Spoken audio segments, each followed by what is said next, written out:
Praise the lord. మత్తయి సువార్త 17వ అధ్యాయం 4వ వచనంలో మనం చూసినట్లయితే, అప్పుడు పేతురు, ప్రభువా, మనం ఇక్కడ ఉండుట మంచిది, నీకు ఇష్టమైతే ఇక్కడ నీకొకటియు, మోషేకొకటియు, ఏలియాకొకటియు 3 పర్ణశాలలు కట్టుదమని యేసుతో చెప్పెను. ఒకానొక సమయమున యేసు ప్రభువారు తనకిష్టమైన 3 శిష్యులను వెంటబెట్టుకుని ఆయన కొండ మీదకి వెళ్లి రూపాంతరం చెందినప్పుడు మోషే, ఏలియా అక్కడ ప్రత్యక్షమవుతారు.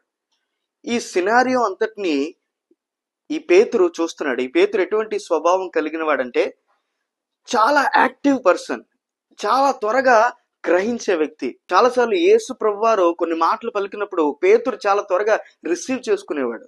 ఈ పేతురుకి మంచి రిసీవ్ చేసుకునే ఆ హార్ట్ ఉంది.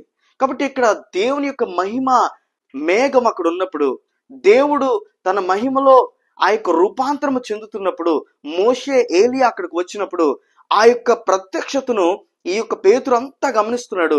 గమనిస్తూ ఆ యొక్క ప్రత్యక్షతలోనికి వెళ్ళాడు. ఆ యొక్క మహిమను ఈ పేతురు అక్కడ అనుభవిస్తున్నాడు.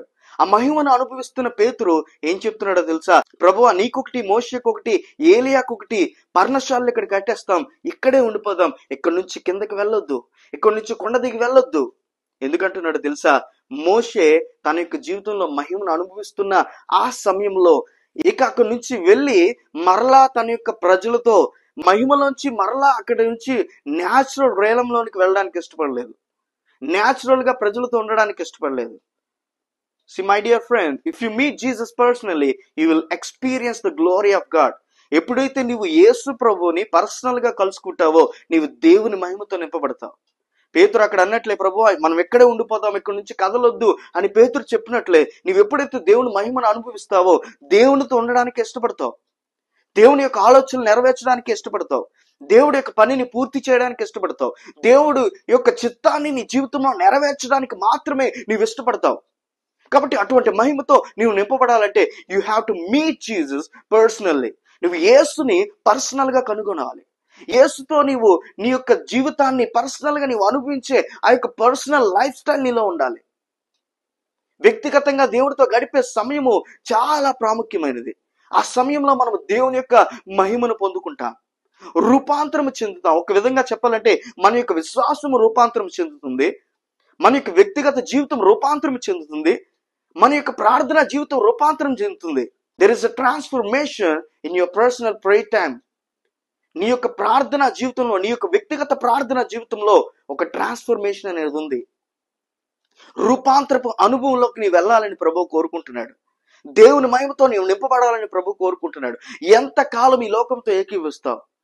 గతించిన కాలమే సరిపోతుంది మనం లోకంతో ఏకీభవించడానికి. ఇక మీదట మనం లోకంతో ఏకీభవించడానికి వీల్లేదు. ఎందుకంటే దేవుని మహిమ మన కొరకు ఎదురు చూస్తుంది.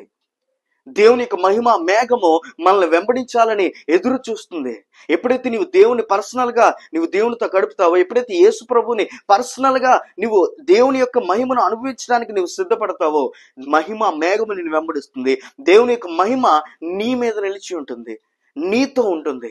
ఎప్పుడైతే దేవుని యొక్క మహిమతో నీవు ఉంటావో, నీవంటావు ఈ లోకము వ్యర్థమైనది, ఈ లోక ఆశలు వ్యర్థమైనవి, ఈ లోక కోరికలు వ్యర్థమైనవి, ఈ లోకంతో నేను ఏకీభవించను. ఎందుకంటే దేవుని యొక్క మహిమ ఈ లోకపు మహిమ కంటే ఎక్కువైనది. దేవుని యొక్క మహిమ ఈ లోకపు ఆశలన్నిటికంటే ఎక్కువైనది. దేవుని యొక్క మహిమ ఈ వ్యర్థమైన లోకంతో పోల్చడానికి సరిపోదు. కాబట్టి అటువంటి మహిమతో నీవు నింపబడాలంటే you have to spend your time with Jesus personally. నువ్వు వ్యక్తిగతంగా దేవునితో గడపడం నేర్చుకో. పేతురు వలె నీవు రిసీవ్ చేసుకోవడం నేర్చుకో. ఆ మహిమలో నీవు ఉంటే నీవు ట్రాన్స్ఫర్మేషన్లోనికి అడుగుపెట్టి దేవుని యొక్క నూతన ద్వారములు నీవు తెరవబడుట నీవు చూచెదవు. దేవుని యొక్క నూతనమైన ఆ యొక్క కృప, దేవుని యొక్క నూతనమైన అభిషేకము, దేవుని యొక్క హస్తము నీ మీద ఉండుట నీవు చూచెదవు. అటువంటి నియమ నిబంధనలతో కూడిన నీ జీవితంలో నువ్వు ఏర్పరచుకోవాలని, అటువంటి స్టాండర్డ్స్ లోనికి నువ్వు వెళ్ళాలని ప్రభు ఈ రోజు కోరుకుంటున్నాడు. కాబట్టి మనం అందరము కూడా పేతురు అక్కడ రూపాంతరము చెందిన యేసు ప్రభు దగ్గర ఎలా ఉన్నాడో మనము కూడా అలాగే ఉండిపోదాం. దేవుని యొక్క మహిమను అనుభవిద్దాం. దేవుని యొక్క రాజ్యమును ఈ భూమి మీద కట్టుటకు మనము సాధనములుగా దేవుని చేతిలో వాడబడదాం. దేవుడి మాటలు దీవించును గాక. God bless you.